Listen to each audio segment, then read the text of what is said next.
Let's talk about marketing. Marketing is something that you know about, but there's a lot you don't know about. And then there's even more that you don't know about. So I'm going to try to give you some of those answers because I don't know everything and neither does anybody else. My background is in marketing. I have a degree in marketing from Stockton University in New Jersey.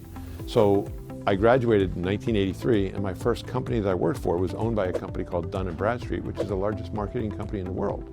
But I'm still not an expert. But I do know enough about marketing to tell you the following things.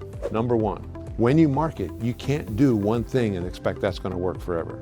When you have a marketing campaign, well, you're going to want to keep changing that up because when people see it the first time, it doesn't always register. It might take 2 or 3 times to register.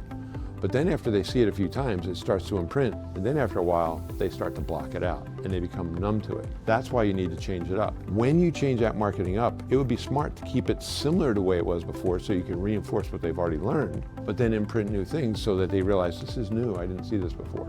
And it keeps it fresh in their mind. One of the hardest things about marketing is to actually get access to your target market. If you're doing social media marketing, that's kind of a shotgun effect, and it can become very, very expensive.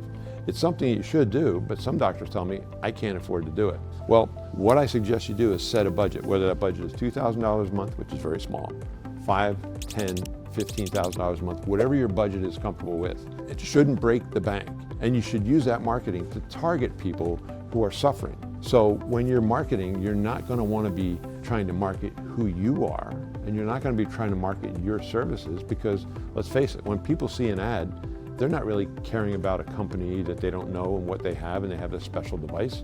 Who cares? What they care about is that they have trouble walking up and down the steps, or they can't lift up their grandchildren, or they can't bend over to tie their shoes, or they can't fasten their bra and their husband has to do it for them in the morning. These are things that resonate. So when you market, you should be marketing what they have more than what you have. The answer shouldn't be like, oh, we have all this stuff and we'll fix all that. It should be, maybe we can help, maybe we can't. The only way we can figure that out is to come in, and then here's an opportunity to come in, and you give them a hook. That's one type of marketing, and that's social media marketing. But there's an aspect of marketing that is largely overlooked, and I can tell you has made me more money and got me more clients and brought me more success than any other type of marketing. Are you ready for it? Here it is. We call it grassroots marketing. When people tell me I can't afford to pay social media, okay, you can still do grassroots marketing. It's a matter of whatever your budget is, you can do it. So what is grassroots marketing? It is targeting your local area, and it's you doing it, not doing it through some sort of medium, but actually you or your staff going out to your local market and getting them engaged in with what you do. What do businesses need? Going to businesses is a great way to market. Businesses, depending upon their size, like to offer information sessions about health and safety to their employees. In fact, over a certain size of employees, they are required to do it.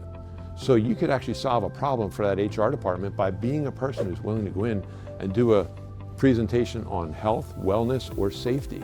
And you could tie that into exactly what you do in your office. We teach exactly how to do these step by step so you can bring people in. The nice thing about that type of marketing is you can target it so specifically, you can target a specific office or profession. Why is that beneficial? Well, let's say you want to get somebody who has back pain. Well, who has more back pain than anybody else? Nurses. Nurses is the #1 source of back injury. It's the #1 occupational hazard of that profession. You could actually go to a hospital, which I've done, or go to a doctor's office, which I've done, and actually present ways that you can help them avoid that.